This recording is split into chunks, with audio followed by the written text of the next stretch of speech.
नमस्कार दोस्तों, पीछे जो आप किसान देख रहे हैं ये जी तोड़ मेहनत करते हैं हमारी और आपकी अच्छी सेहत के लिए, क्योंकि ये ऑर्गेनिक फसलें उगा रहे हैं। जहां हम खड़े हैं इन्होंने 2 एकड़ में गेहूं की फसल लगाई हुई है। ऑर्गेनिक ये कैसे उगा रहे हैं प्योर, और ऑर्गेनिक गेहूं का सेहत में क्या फर्क आता है, ये दोनों चीजें बताएंगे। आपको बता दें कि अब गेहूं का सीजन कटाई का है और बहुत से लोग तलाश में रहते हैं कि हमें ऑर्गेनिक चीजें मिल जाएं, लेकिन दिक्कत ये है कि सही में ऑर्गेनिक खेती करने वाले किसानों से उनका सीधा वास्ता हो नहीं पाता है। इसीलिए टेक्निकल फार्मिंग के माध्यम से हम आपको ऐसे किसानों से मिलवाते हैं जो वास्तव में कड़ी मेहनत करके ऑर्गेनिक, शुद्ध ऑर्गेनिक चीजें पैदा करते हैं। तो चलिए इन्हीं से पूछते हैं कि इन्होंने इसमें क्या डाला है, ये ऑर्गेनिक कैसे, क्योंकि हमने पहले तसल्ली की ये पिछले 2-3 सालों से प्योर ऑर्गेनिक शुद्ध चीजें तैयार करते हैं। आपकी तसल्ली के लिए भी इनसे बात करवा देते हैं। तो चलिए इनसे पूछते हैं कि ऑर्गेनिक कैसे है।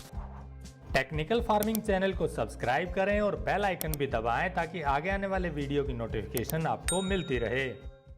नमस्कार जी कृष्ण जी। नमस्कार जी कुलदीप जी, सभी किसानों को नमस्कार। ये कृष्ण जी हैं और इनकी आप देखिए पता चल जाता है कि किसान वास्तव में मेहनत कितनी कर रहा है। आपने ये कब शुरू किया और ये ऑर्गेनिक कैसे है, क्या डालते हैं, जरा दर्शकों को बताइए। ये 2 साल से कर रहा हूँ इसमें। तो अच्छा। पहले गेहूं लगाए थे, उसके बाद में फिर कपास लगाई, वो भी जैविक में। अब की बार फिर गेहूं लगाए, वो भी जैविक में।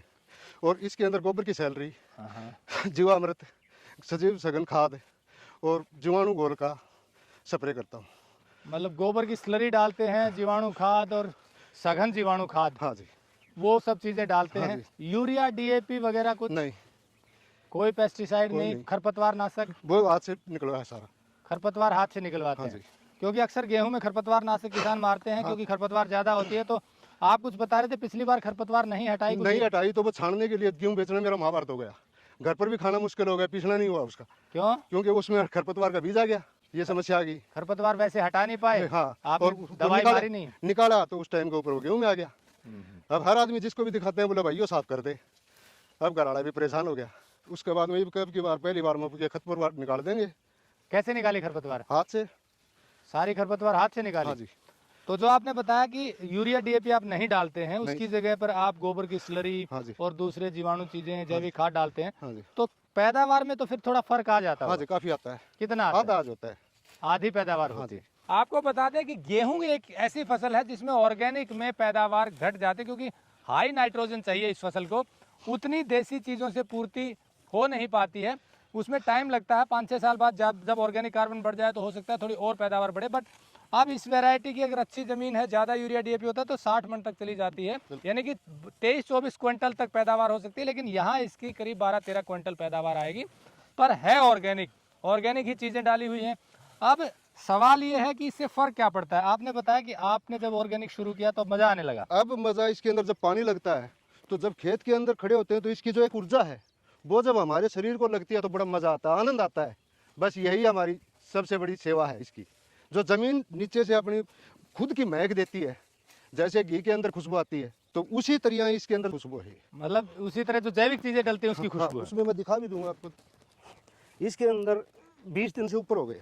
अब आप भी सूंघ के देखो इस मिट्टी को, एक अलग से महक नहीं है, तो देखो आप इसमें। मतलब इसमें कोई भी रासायनिक खाद या पेस्टिसाइड नहीं है। ये एक इनका तरीका है पहचानने का। हाँ जी। तो आप रासायनिक में खुद की देख लो, आपको खुदाई नहीं होगी।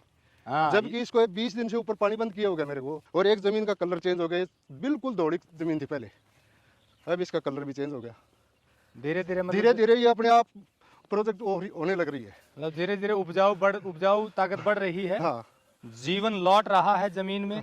मिट्टी जो है वो रेत नहीं, अब मिट्टी बन रही है, सजीव मिट्टी बन रही है। और इसीलिए इसमें जो फसल पैदा हो रही है वो भी सजीव है। अब आपको बता दें कि जो गेहूं है उसमें ऑर्गेनिक में और केमिकल में क्या फर्क है। हमारी जो शरीर की लैब है उसका एक्सपीरियंस लोगों का ये है कि जिसने गेहूं ये खाया उसका पाचन तंत्र ठीक हुआ, जिसको ग्लूटोन की भी थोड़ी बहुत दिक्कत थी, ऑर्गेनिक गेहूं खाने से नहीं हुई। बाकी न्यूट्रिशन वैल्यू के हिसाब से अगर साइंटिफिकली देखें तो बहुत ज्यादा शायद फर्क ना हो, पर खाने के हिसाब से जब शरीर बताता है उसमें फर्क जरूर होता है। एक और किसान साथी हैं अमरजीत सिंह इसरवाल से, उन्होंने बताया कि उनका जो ऑर्गेनिक गेहूं एक व्यक्ति ने शहर में मंगवाया, उसने अलग अलग जगह से ट्राई किया, पर जब ओरिजिनल ऑर्गेनिक मिला तो उसको जो ग्लूटोन की दिक्कत थी वो खत्म हो गई। उसे कोई दिक्कत हुई नहीं गेहूं खाने से, मतलब उसको वो सूदिंग लगा। तो ये थोड़ा फर्क है। इसके अलावा यदि आपको ऑर्गेनिक ना भी मिले तो एक काम जरूर करें, गेहूं का छिलका ना उतारें, उसको छलनी में छानने के बाद जो छिलका बचता है उसको ना फेंकें, बिना छाने गेहूं को खाएंगे तो भी फर्क रहेगा। और ऑर्गेनिक मिल जाता है तो उस जैसी तो बात ही नहीं है। पर जैसा बताया, मेहनत ज्यादा है, किसान की पैदावार घटती है, तो इस चक्कर में ज्यादा लोग कर नहीं पाते ऑर्गेनिक गेहूं। तो जो लोग कर रहे हैं उनको हम आपसे मिलवा रहे हैं, बहुत से और भी लोग हैं, तो इसीलिए हम यहाँ पहुंचे हैं। और कुछ बात बताना चाहते हैं आप दर्शकों को? हमने तो एक ही जिद पकड़ रखी है, इस धरती माँ को जहर नहीं देना, किसी प्रकार की वो खरपतवार नहीं डालना, कुछ भी नहीं करना, खरपतवारनाशक नहीं डालना। और घर वाले भी परेशान हैं, उनको भी मनाना है हाथ जोड़ के कैसे भी करके कि भाई हम तो यही खाएंगे, यही हमारे पशुओं को चारा खिलाएंगे, इससे जो दूध आएगा, मक्खन आएगा, वो भी हमारे लिए काम का है। और लोगों को हम चाहते हैं जो भी मतलब साथ में आए या हमसे जो जितना होगा उतना हम लोगों को देंगे। अच्छा, ये आप कह रहे हैं घर वाले परेशान हो जाते हैं, क्यों हो जाते हैं? मेहनत ज्यादा है। मेहनत ज्यादा है, बहुत ज्यादा मेहनत है। जब भी बोलता हूँ भाई चलो घास पाड़ना है, बोला तय पाड़ दे, तय करे, बोला हमारा मतलब तुम ही करो क्योंकि तुमने ऑर्गेनिक की ये मुहिम शुरू की है। ये देखिए, वैसे तो एक मजाक की बात है, लेकिन वास्तव में ही मेहनत बढ़ जाती है ऑर्गेनिक में। खरपतवार हाथ से निकालनी पड़ती है, खाद देना पड़ता है। वैसे यूरिया तो आप ऐसे छिड़क दीजिए, लेकिन गोबर की स्लरी बनानी पड़ती है, सजीव जल बनाना पड़ता है, कई चीजें हैं, तो मेहनत बढ़ती है। तो परिवार को शुरुआत में दिक्कत होती है। इसमें 6-7 बार तो स्प्रे कर दी सडरस की, जैसे लस्सी का जो बनाते हैं, ये ड्राम रखा अपना इसके अंदर, लस्सी की 6 से 7 बार स्प्रे कर चुके हैं। जिसका स्वाद है उसका एक अलग, 6 रस है उसमें, सडरस में आंवला और लस्सी का बनता है। और उसमें कितने हो गए रस, जिस तरह मान लो यार 5 रस लस्सी में है, 5 रस आंवले में है, और उनको दोनों को मिलाएंगे तो एक लस्सी में नहीं है, एक आंवले में नहीं है, तो 6 बन गए। पूरे प्रकृति के अंदर 6 ही रस है। जो हम इस गेहूं को देंगे स्वाद बढ़ेगा, खाने में मजा आएगा।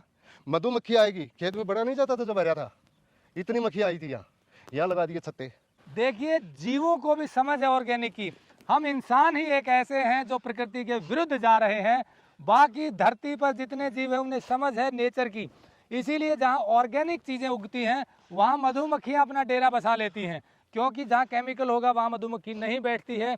और जहाँ ऑर्गेनिक होगा, तो ये जैसा बता रहे हैं, गेहूं की जब फसल हरी थी तो आसपास मधुमक्खियों ने अपने छत्ते लगाए और यहाँ पर भिनभिनाती रहती थी। मधुमक्खियाँ ज्यादा होंगी तो पोलिनेशन ज्यादा होता है, फसल के लिए भी गुणवत्ता बढ़ती है। और इसके लिए इसमें ऊर्जा भी काम करती है। जब हम प्रार्थना करते हैं किसी भी जीव के लिए, कुछ जीव सूक्ष्म है जो हमें दिखाई नहीं देते, वो जीव इसके अंदर आते हैं, हम प्रार्थना करते हैं, उसका असर हमने देखा है खुद। मतलब उन जीवों की प्रार्थना करते हैं कि भाई आप हमारा सहयोग करें, तो वो भी इसके अंदर पूरा सहयोग देते हैं हमें, ये हमने महसूस किया है। आपको गेहूं लेना है तो नंबर दिया हुआ है। और एक और बता दें, ऐसे ही किसानों को हम जोड़ रहे हैं एक प्लेटफॉर्म के माध्यम से, डिजिटल प्लेटफॉर्म शुद्धफार्म.com। इस पर आपको ऐसे किसानों का सीधा माल मिलेगा, ताकि इनको भी एक अच्छा प्लेटफॉर्म मिले, सीधी मार्केटिंग हो और आपको शुद्ध चीजें मिले। इस प्लेटफॉर्म पर हम उन्हीं किसानों को डालते हैं बिल्कुल तसल्ली करके, जिन्होंने वास्तव में शुद्ध ऑर्गेनिक चीजें, केमिकल फ्री चीजें उगाई हैं, जैसे कृष्ण कुमार जी हैं। अब एड्रेस बता देते हैं। कृष्ण कुमार जी हरियाणा में भिवानी जिले के बुढ़ेड़ा गांव के रहने वाले हैं और यहाँ अपनी जमीन पर शुद्ध अनाज दालें पैदा कर रहे हैं। आप इनसे ये माल ले सकते हैं ताकि इनको भी हौसला मिले और आपको शुद्ध चीजें मिले। टेक्निकल फार्मिंग से जुड़े रहिए, आगे भी आपको ऐसे किसानों की स्टोरी दिखाते रहेंगे जो अच्छा काम कर रहे हैं, शुद्ध चीजें तैयार करके आपकी और हमारी सेहत को ठीक करने का बीड़ा उठाए हुए हैं। नमस्कार, जय हिंद। अगर आपको यह वीडियो पसंद आया है तो ज्यादा से ज्यादा लाइक और शेयर जरूर करें। साथ ही चैनल को सब्सक्राइब करना ना भूलें।